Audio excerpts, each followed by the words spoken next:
समान चुंबकीय क्षेत्र में स्थित धारावाही चालक पर बल का परिमाण ज्ञात करना।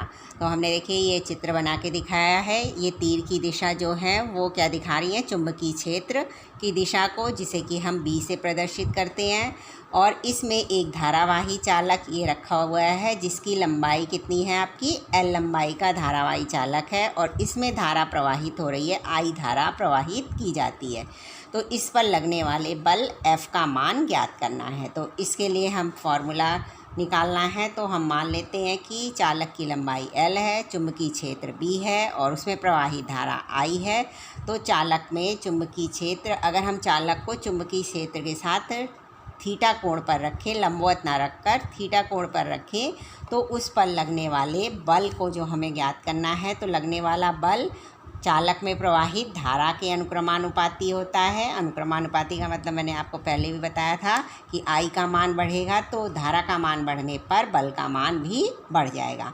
और चुंबकीय क्षेत्र का बल का मान जो है वो चुंबकीय क्षेत्र पर भी के अनुक्रमानुपाती होता है, चालक के छड़ की लंबाई के अनुक्रमानुपाती होता है और लगने वाला बल चुंबकीय क्षेत्र की दिशा के बनने वाले कोण की साइन यानी साइन थीटा पर भी निर्भर करता है। तो F अनुक्रमानुपाती साइन थीटा। अब हम ये चारों सूत्रों को मिला दें, 1, 2, 3 और 4, इन चारों को अगर हम मिला के लिखें तो F अनुक्रमानुपाती I, B, L और साइन थीटा। अब इस अनुक्रमानुपाती के निशान को हटाने के लिए हम एक कांस्टेंट लगाते हैं K, जिसे कि हम कहते हैं नियतांक। और इसका मान यदि 1 रख दिया जाए इस फॉर्मूले में, तो आपका सूत्र क्या हो जाएगा, F बराबर I B L sine theta, जहाँ F जो है वो बल हो गया, I चालक में प्रवाहित धारा हो गई, B हो गया चुंबकीय क्षेत्र, L हो गया चालक की लंबाई और साइन थीटा हो गया कि चालक चुंबकीय क्षेत्र के साथ कितने कोण पर रखा हुआ है, लंबवत रखा हुआ है या समांतर रखा हुआ है या 45 डिग्री 30 डिग्री, कितने कोण पर रखा गया है।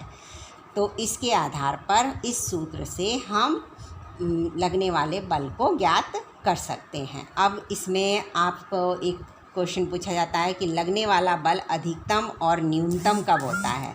तो जब हम चालक को थीटा बराबर 90 डिग्री यानी चुंबकीय क्षेत्र के लंबवत रख दें तो लगने वाला बल अधिकतम हो जाएगा। यहाँ पे देखिए फॉर्मूले में हम रखेंगे साइन थीटा, साइन 90 डिग्री हो गया, 90 डिग्री का मान आपको मालूम है 1 होता है, तो ये हो गया IBL। तो इस समय लगने वाला बल अधिकतम होगा। और न्यूनतम कब होता है कि यदि चालक को चुंबकीय क्षेत्र के समांतर रख दिया जाए तो थीटा बराबर जो हो जाएगा वो 0 डिग्री हो गया। और फॉर्मूले में रखने पर फिर से क्या आ गया, साइन 0 का मान 0 होता है, तो लगने वाला बल भी कितना हो गया, 0 हो गया।